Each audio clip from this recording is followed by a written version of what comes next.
अस्सलामुअलैकुम फ्रेंड्स, उम्मीद आप सब खैरियत से होंगे। ए टू जेड कार सिस्टम में खुशामदीद। इस वीडियो में मैं आपके साथ गाड़ी के ऑटो फ़ैन की वायरिंग के बारे में बात करूंगा।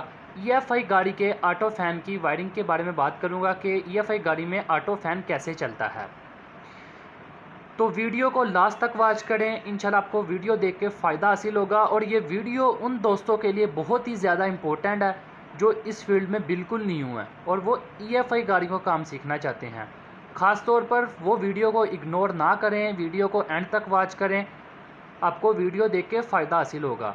मैं अपने टॉपिक की तरफ आता हूँ। आप अपनी स्क्रीन में देख सकते हैं, मैंने एक डायग्राम बनाई हुई है। इसके ज़रिए मैं आपको समझाऊंगा कि EFI गाड़ी में ऑटो फ़ैन कैसे काम करता है। मिसाल के तौर पर ये गाड़ी का ECU है जिसे हम कंप्यूटर कहते हैं। ये इंजन है और इंजन पे टेम्परेचर सेंसर लगा हुआ है, 2 वायर्स वाला। ये देखें, ये टेम्परेचर सेंसर है, इसकी ये 2 वायर हैं। और ये रेडिएटर फ़ैन की रिले है। ये इसमें कंपोनेंट्स यूज़ होते हैं। अब ये देखें, ये इंजन है, इंजन पे जो टेम्परेचर सेंसर लगा हुआ है इसकी 2 वायर्स हैं। एक जो वायर है वो सीधा मीटर में जाती है, वो गेज की वायर होती है।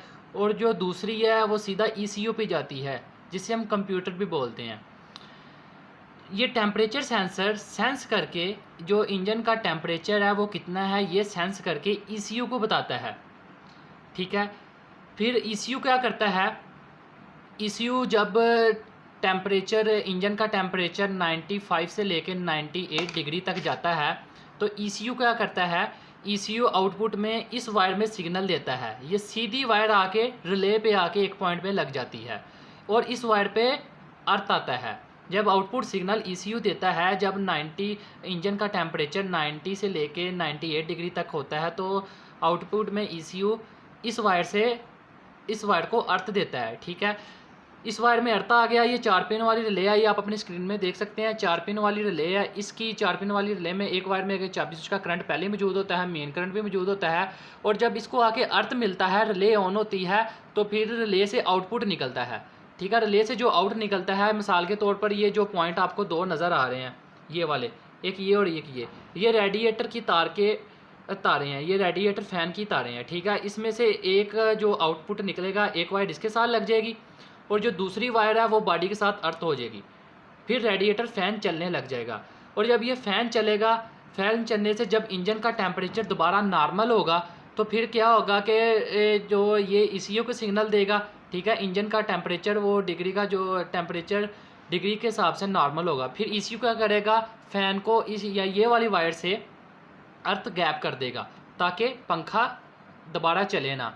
अगर फिर ये टेम्परेचर सेंसर ECU को सिग्नल देता है और टेम्परेचर 95 से लेकर 98 डिग्री तक होता है तो फिर ये जो ECU क्या करेगा, आउटपुट में इस वायर को अर्थ देगा, रिले ऑन होगी और रेडिएटर फ़ैन चलने लग जाएगा।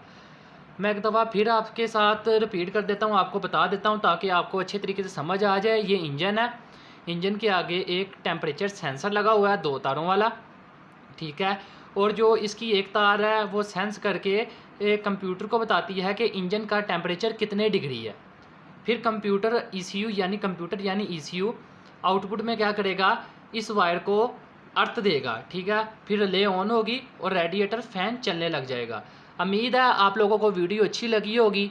इंशाल्लाह नेक्स्ट वीडियो में मिलेंगे। अल्लाह हाफिज़।